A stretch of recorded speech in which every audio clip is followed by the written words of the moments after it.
Welcome to સુખીલાસ case 900 વાળી સાડીમાં stock refill થઈ ગયો છે ગાઈસ, અને જે કહેવાય ને ફૂલ હિટ ચાલી રહી છે. 3 દિવસમાં તો સ્ટોક ચટણી થઈ જાય છે. તમને આખો પીસ બતાવું. આ વખતે ઘણો બધો સ્ટોક આવ્યો છે. એમાં છે ને 6 થી 7 કલર છે. કલર્સના ફોટો જોઈએ મને વોટ્સઅપ પર હાઈ મોકલો, હું તમને ફોટોઝ મોકલી આપીશ. આ જો આખો જે કહેવાય ને આખો લગડી પટ્ટા વાળો એનું પલ્લું રહેવાનું છે ને, આખી સારીઝમાં આ ટાઈપનું મિરર વર્ક આપેલું છે. વર્કનું ફિનિશિંગ જુઓ ગાઈસ, નેક્સ્ટ લેવલનું રહેશે. જે છે ને આખું જે હાથનું કામ છે મિરરમાં, કે સારીઝ બતાવું. સરસ મજાના ડસ્ટી કલર રેન્જ છે. એનું બ્લાઉઝ પીસ તમને હું બતાવીશ. ઝીણી ઝીણી બુટ્ટી સાથેનું બ્લાઉઝ રહેવાનું છે. આ જો એમનું બ્લાઉઝ પીસ છે. 900 ની અંદર છે ને, ઓલ ઇન્ડિયા ફ્રી શિપિંગ સાથે આપી રહ્યો છું.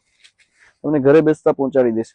એમના કલર જુઓ, બધા જ ઇંગ્લિશ કલર છે. સ્કાય કલર, મહેંદી કલર, ગાજરી કલર, ચીકુ કલર, પિંક કલર, મસ્ટર્ડ ને ગ્રીન કોમ્બિનેશન એવરગ્રીન કલર છે ગાઈસ. એનો બીજો લાઇટ ડસ્ટી પિંક કલર છે. સરસ મજાનું વાઇન કલર સાથે કોમ્બિનેશન. જેમને બી ઓર્ડર બુક કરવો છે સ્ક્રીનશોટ લઈને વોટ્સઅપ